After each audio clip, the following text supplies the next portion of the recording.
Oke, halo guys, balik lagi bareng gue ya di channel Dividen Investor TV. Hari ini hari Selasa ya, tanggal 9 September tahun 2025. Nah, IHSG hari ini kembali melanjutkan koreksi yang cukup dalam ya, turun 1,78%, sekarang berada di angka 7.628 rupiah. Transaksi hari ini lumayan gede ya, 23 triliun, dan asingnya masih net sell ya, sekitar 4,4 triliunan untuk asingnya. Oke. Nah, kali ini gua pengen bahas saham AMAG ya, alias Asuransi Multi Artaguna. Nah, dia ini adalah perusahaan asuransi yang cukup rutin bagi dividen ya. Kita lihat nih historinya. Semenjak 2011 sampai 2025 dia nggak pernah bolong bagi dividen ya. Dan yieldnya juga sejak 2017 sudah lumayan ya. 2020 18 19 bolong ya, 2 kali. Sejak 2020 yieldnya lumayan oke, udah di atas 10%, 14%, 10%. Dan terakhir 9%. Nah, gimana kinerja di Q2 2025 dan gimana prospek dividennya untuk tahun ini atau yang akan dibagikan di tahun depan? Mari kita bahas di sini guys ya. Oke, dia nama emitennya adalah AMAG, perusahaan asuransi ya. Terus IPO-nya di tanggal 23 Desember tahun 2005 ya.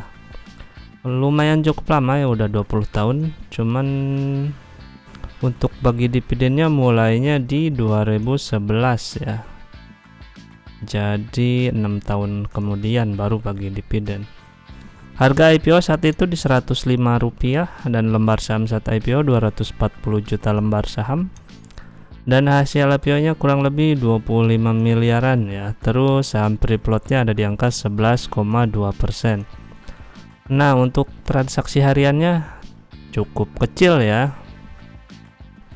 Cuman ada di angka 40 jutaan gitu. Jadi kalau duit lu udah di atas 100 jutaan, ini kurang liquid ya. Kalau lu mau keluar masuk dalam satu hari kurang liquid.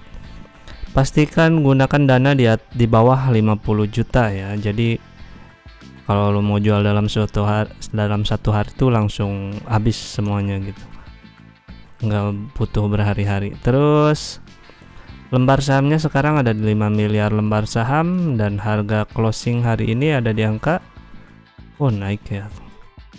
Tadi gua nyatet 358, sekarang 362 ya. Berarti market cap-nya ada di angka 1,8 triliun. Oke, untuk ekuitasnya di Q2 ini dia di angka 1,8 triliun ya, berbanding mirip lah ya sama market cap-nya dia. Nah, terus harga bukunya dia nih. Harga bukunya sih 359 ya. Iya, pas banget ya, PBP-nya 1 kali gitu. Sedangkan liabilitasnya ada di angka 3,3 triliun. Nah, karena ini perusahaan asuransi, jadi duit yang masuk ke dia ya, ke perusahaannya dia tuh dicatatkan sebagai hutang gitu. Mirip kayak bank lah gitu. Terus berarti DER-nya ada di angka 186%. Nah, semakin gede DER-nya ya semakin bagus ya kalau perusahaan asuransi atau perusahaan perbankan gitu. Total asetnya ada di angka 5,1 triliun dan PE sekarang ada di angka 12,4 kali. Ya, udah di atas 10 tapi lumayan oke lah. Terus laba ditahannya ada di angka 894 miliar gitu. Untuk revenue Q1 269 miliar dan Q2 naik ya, naiknya gila nih secara revenue. Naik menjadi 669 miliar atau naik 148% ya. Nah, tapi secara net profit margin dia Q1 dapat 53 miliar ya net profitnya atau 19%, namun Di Q2 dia net profit marginnya cuman 2,99%. Dia nggak ada gross profit marginnya ya, soalnya kan dia bukan barang gitu, jadi langsung di net profit margin, tinggal mengurangi biaya-biaya aja gitu.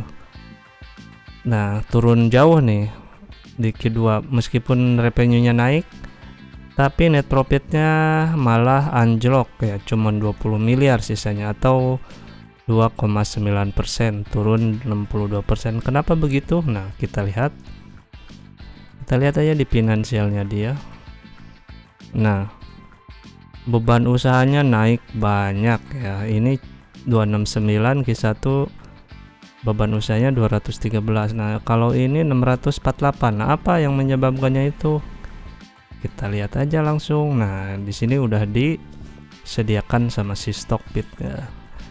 Jadi ini nih, misal lo asuransiin mobil ya ke perusahaan si Amag ini, nah amit-amit lu mengalami musibah lah gitu, ibaratnya misal nabrak bajai gitu kan, mobil lu penyok sedikit, nah lu otomatis klaim dong asuransi yang udah lu pakai ke si Amag ini. Nah, masalahnya berarti di Q2 tuh banyak yang klaim asuransi ke si Amag gitu.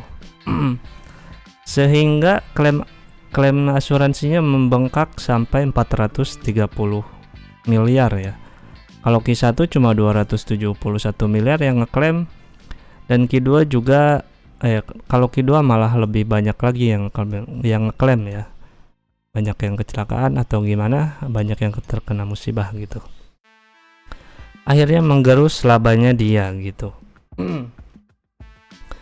Terus klaim reasuransinya juga naik ya di sini. Plus di sini minus. Jangan-jangan ini cuma pembayaran aja kali ya. Terus beban komisi juga minus ya. Nah, kayaknya ini Q1 Q2 dan komisi ada sesuatu deh. Harus dicek lagi nih, dilihat deh laporan keuangannya. Pokoknya yang jelas klaim asuransinya 430 miliar naik ya daripada Q1 di 271 miliar. Itu yang menyebabkan net profit dia tergerus ya, tinggal sisa 3%-an gitu. Nah, berarti EPS-nya di Q1 dia cuma dapat 10,6 dan Q2 cuma dapat 4 perak gitu. Kalau dianualiskan ya kurang lebih 29 perak ya untuk full year 2025.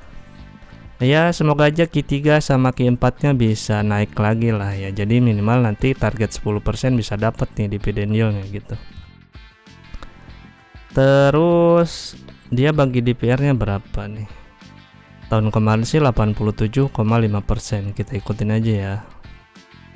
Siapa tahu 100% ya itu bonus lah. Pokoknya kita ambil yang terakhir kali dia bagi aja. Berarti 87,5% kali 29 perak adalah 25 perak dividennya. Maka di harga sekarang lu bakalan dapetin dividen yield sebesar 7% ya, lumayan gede gitu. Tapi ingat ya, ini apa nih, transaksi hariannya kecil ya. Jadi kalau untuk modal lu udah banyak ya kayaknya kurang liquid ya, kurang cocok gitu. Harus cari saham yang lebih liquid, kan masih banyak tuh.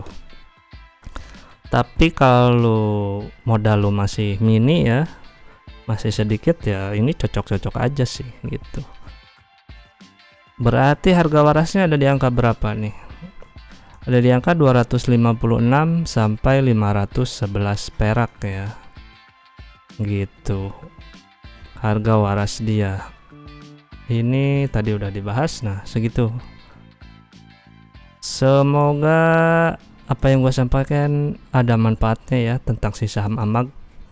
Dan kalau lu tertarik, lu baca-baca lagi aja dalamannya kayak gimana gitu biar lebih paten.